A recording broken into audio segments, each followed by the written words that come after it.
नमस्कार दोस्तों, स्वागत है आपका एक बार फिर से मेरे यूट्यूब चैनल टीबी क्लासेस पर। तो फ्रेंड्स, हमने कल के वीडियो में देखा अंग्रेजों द्वारा बनाए गए विभिन्न प्रकार के अधिनियम, और आज के वीडियो में हम जो कल बच गए थे अधिनियम उन पर चर्चा करेंगे। तो एक बार हम क्या करते हैं, जो कल पढ़े थे उनका वापस रिवाइज कर लेते हैं। तो कल हमने देखा था सबसे पहला 1773 का रेगुलेटिंग एक्ट। उस एक्ट में क्या होता है फ्रेंड्स, कि पहली बार जो ब्रिटिश सरकार है उसने ईस्ट इंडिया कंपनी पर अपना नियंत्रण स्थापित किया। कलकत्ता, बंगाल और मद्रास जो प्रेसिडेंसियाँ थी उन्हें क्या कर दिया गया, शामिल कर दिया गया। और इस एक्ट के तहत 1774 में एक सुप्रीम कोर्ट की स्थापना हुई थी, और जिसके न्यायाधीश कौन थे, सर एलिजा इम्प्रे। फिर हमने फ्रेंड्स देखा था 1781 का द एक्ट ऑफ सेटलमेंट, यानी जो 1773 में कमियां रह गई थी उसे पूरा करने के लिए कौन सा एक्ट बनाया गया, 1781 का। फिर हमने पढ़ा फ्रेंड्स 1784 का पिट्स इंडिया एक्ट, बहुत ही ज़्यादा इम्पोर्टेंट था। उस एक्ट में क्या हुआ फ्रेंड्स, कि जो बीओडी और बीओसी की स्थापना, किसकी, बीओडी और बीओसी की स्थापना। बीओडी मतलब बोर्ड ऑफ डायरेक्टर, बीओसी मतलब board of control. Board of director का क्या कार्य था, व्यापारिक मामलों पर निगरानी, और बीओसी क्या करती थी, बीओडी को कंट्रोल।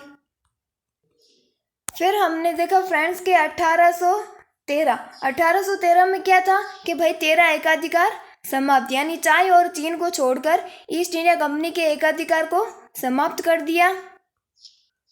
और जो ईसाई धर्म प्रचारक थे उन्हें भारत में अपने धर्म प्रचार करने की अनुमति दे दी गई। फिर नेक्स्ट हमने पढ़ा था 1833 का। 1833 में क्या होता है, कि जो बंगाल के गवर्नर जनरल थे उन्हें पूरे भारत का गवर्नर जनरल बना दिया, और लॉर्ड मैकाले की अध्यक्षता में कौन से आयोग, विधि आयोग का गठन किया गया। फिर हम बात करेंगे नेक्स्ट अगर, तो वो था 1858 का गुड गवर्नेंस एक्ट। इसमें हमने देखा था कि जो भारत के गवर्नर जनरल थे उनका नाम बदलकर क्या कर दिया गया, वायसराय, और पहले वायसराय कौन थे, लॉर्ड कैनिंग। इसके बाद था फ्रेंड्स 1861 का। 1861 में क्या था, कि जो वायसराय थे उन्हें अध्यादेश जारी करने की शक्ति दी गई। अगर हम बात करें फिर अगले 1892 में, तो 1892 में क्या हुआ था फ्रेंड्स, अप्रत्यक्ष निर्वाचन प्रणाली। ये थोड़ा ज़्यादा इम्पोर्टेंट है कि अप्रत्यक्ष निर्वाचन प्रणाली की शुरुआत किस अधिनियम के तहत की गई, तो 1892 में। तो ये तो हुए फ्रेंड्स हमारे कल के इम्पोर्टेंट अधिनियम। आज हम बात करेंगे पार्ट 2 की, जिसमें हम देखेंगे मार्ले मिंटो अधिनियम, मॉन्टेग्यू चेम्सफोर्ड अधिनियम, भारत शासन अधिनियम 1935 और आज़ादी का अधिनियम 1947। तो चलिए फ्रेंड्स, बिना देरी के वीडियो शुरू करते हैं। अगर आपको वीडियो पसंद आए तो लाइक करें, चैनल पर नए हो तो सब्सक्राइब करें। तो फ्रेंड्स, आज हम जो अधिनियम देखेंगे पहला वो है 1909 का अधिनियम। फ्रेंड्स, अब ये जो 4 अधिनियम है वो बहुत ही ज़्यादा इंपॉर्टेंट है, काफ़ी बार क्वेश्चन पूछे गए हैं। तो पहला है 1909 का अधिनियम। फ्रेंड्स, इसे क्या बोलते हैं, मार्ले मिंटो अधिनियम। चाहे 1909 का अधिनियम बोलो चाहे मार्ले मिंटो अधिनियम बोलो, दोनों बात सेम ही है। तो इस अधिनियम का पहला पॉइंट क्या है, कि वर्ष 1909 में ब्रिटिश संसद में पारित भारत परिषद अधिनियम, जिसे किस नाम से जाना जाता है, मार्ले मिंटो से। अब बात करें ये मार्ले और मिंटो थे कौन, तो अगर हम बात करें, तो फ्रेंड्स अगर हम बात करें मार्ले मिंटो की, तो आप जो मार्ले थे वो तो कौन थे, सचिव थे, और जो ये मिंटो थे वो कौन थे, वायसराय थे। अगर हम बात करें सचिव की, तो वो कौन थे, मार्ले, और मिंटो कौन थे, वायसराय।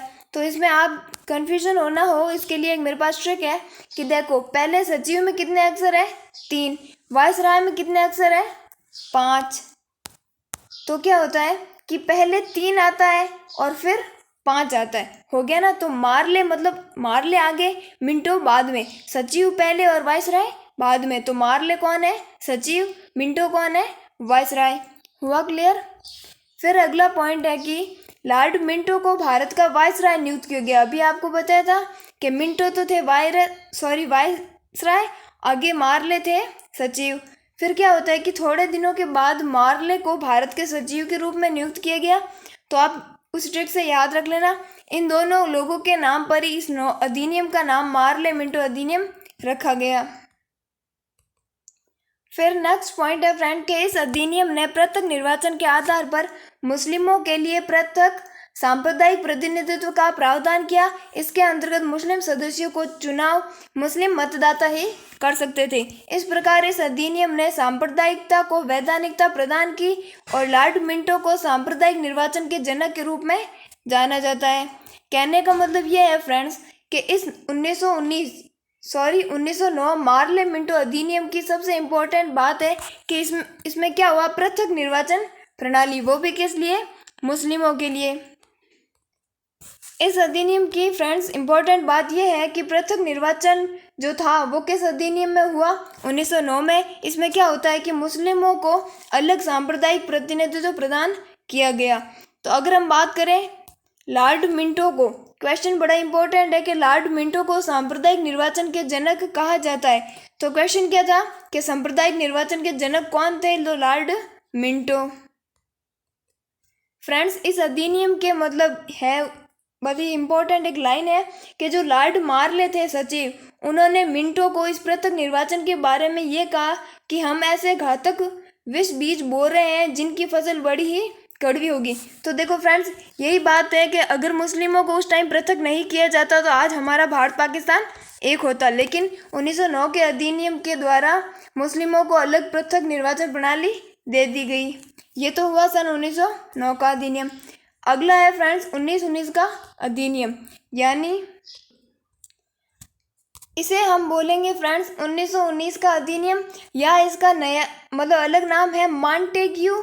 आप लिख लेना फ्रेंड्स, यहाँ में टाइप करना रह गया था। इसे और कौन सा अधिनियम बोलते हैं, मॉन्टेग्यू चेम्सफोर्ड अधिनियम। आपने नाम तो सुना ही होगा कि देखो 1909 के अधिनियम को तो क्या बोलते हैं, मार्ले मिंटो, इसे क्या बोलेंगे, मॉन्टेग्यू चेम्सफोर्ड।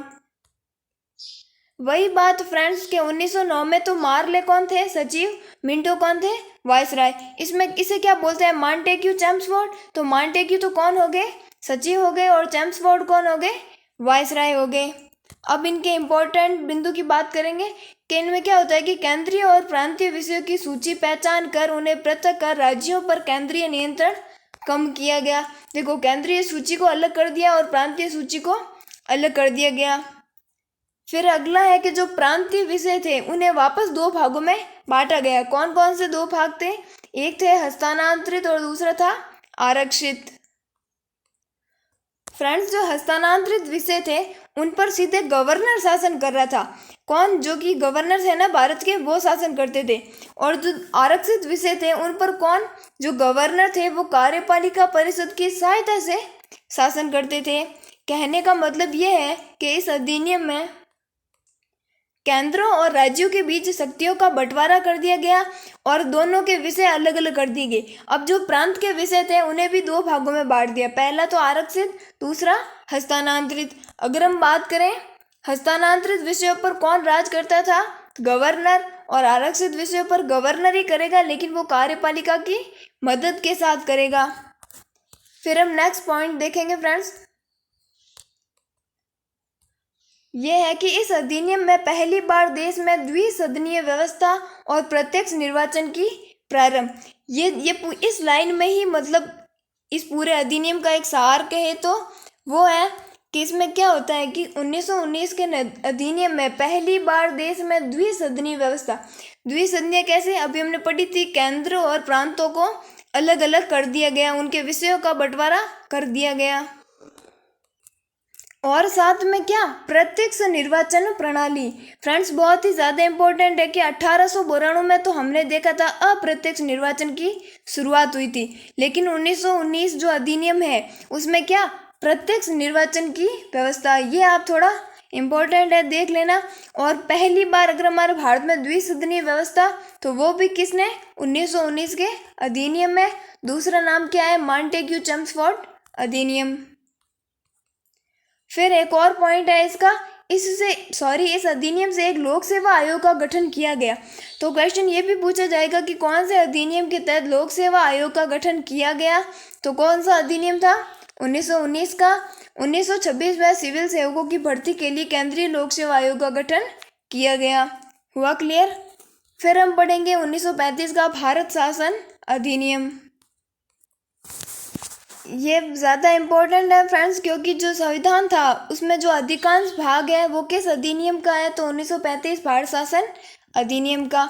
तो देखिए इसमें क्या होता है कि इस अधिनियम के तहत अखिल भारतीय संघ में 11 ब्रिटिश प्रांत, 6 चीफ कमिश्नरी क्षेत्र और स्वेच्छा से सम्मिलित होने वाली देशी रियासतें सम्मिलित थी।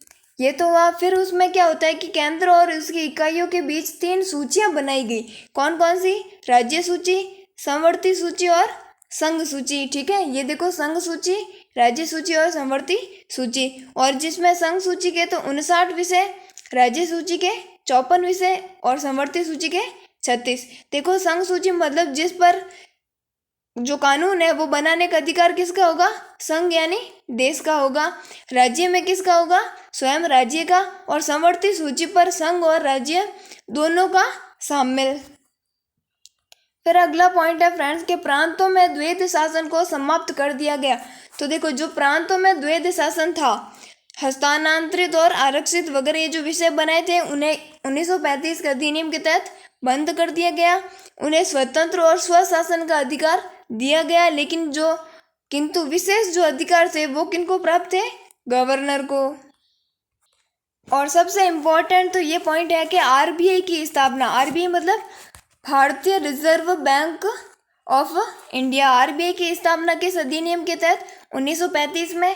कब की गई ये डेट भी याद रखना, 1 अप्रैल 1935 को भारतीय रिजर्व बैंक की स्थापना की गई। फिर हम लास्ट देखेंगे भारत स्वतंत्रता अधिनियम 1947। इसमें क्या होता है फ्रेंड्स के 3 जून 1947 को प्रस्तुत की गई माउंटबेटन योजना। तो पहला क्वेश्चन तो हमारा यहाँ से बन गया कि माउंटबेटन योजना कब की गई? 3 जून 1947 के। उसके आधार पर ब्रिटिश संसद ने 4 जुलाई 1947 को भारत स्वतंत्रता अधिनियम पारित किया। कहने का मतलब ये है फ्रेंड्स के माउंटबेटन योजना जो कि 3 जून 1947 को प्रस्तुत की गई, उसी के आधार पर जो ब्रिटिश संसद थी उसने 4 जुलाई 1947 को भारत का स्वतंत्रता अधिनियम पारित कर दिया। फिर आगे क्या होता है कि उसे यानी किसको? स्वतंत्रता अधिनियम को 18 जुलाई 1947 को जो ब्रिटिश के सम्राट थे उनके द्वारा अनुमति दे दी गई। फिर आप आगे तो आपको पता ही है कि 15 अगस्त 1947 को यह अधिनियम लागू हुआ और हमारा भारत एक स्वतंत्र संप्रभुत्व संपन्न राज्य घोषित किया गया। माउंटबेटन ने 3 जून को योजना बनाई थी। फिर क्या होता है कि उसे ब्रिटिश संसद के सामने 4 जुलाई 1947 को पेश किया। फिर आगे सम्राट ने कब अनुमति दी? 18 जुलाई 1947 को। हमें तो लास्ट में यह याद रखना है कि 15 अगस्त 1947 को हमारा देश आज़ाद हो गया। फिर अगला पॉइंट है फ्रेंड्स, लास्ट पॉइंट है आज का, कि 15 अगस्त 1947 से 2 डोमिनियन राज्य यानी भारत और पाकिस्तान की स्थापना हुई। आप जानते हैं 15 अगस्त 1947 को भारत और पाकिस्तान 2 देश बन गए। हुआ क्लियर? तो फ्रेंड्स ये तो हमने देखे सारे अधिनियम। अब हमारे अधिनियम 1947 से कंप्लीट हो जाते हैं। हमने 1773 से लेकर 1947 तक इम्पोर्टेंट अधिनियम देखे। एक बार हम क्या करते हैं, थोड़ा वापस रिवाइज कर लेते हैं। तो आज का हमारा पहला अधिनियम था 1909 का, जिसे हम बोलते हैं मार्ले मिंटो। मार्ले सचिव थे, मिंटो वायसराय थे। अगर बात करें इसमें क्या होता है तो मुस्लिमों के लिए पृथक निर्वाचन प्रणाली। फिर अगर हम बात करें 1919 की तो मॉन्टेग्यू चेम्सफोर्ड अधिनियम, इसमें मॉन्टेग्यू सचिव थे, चेम्सफोर्ड वायसराय थे। क्या होता है, प्रत्यक्ष निर्वाचन प्रणाली की शुरुआत हुई और द्विसदनात्मक व्यवस्था। फिर बात करें 1935 की यानी भारत शासन अधिनियम, आरबीआई की स्थापना हुई थी, द्वैध शासन की समाप्ति। फिर लास्ट में हमने बात की थी 1947 का आज़ादी का अधिनियम। तो फ्रेंड्स आई होप आपको सब समझ आ गया होगा और नोट्स भी आपको इजी लगे होंगे। अगर आपको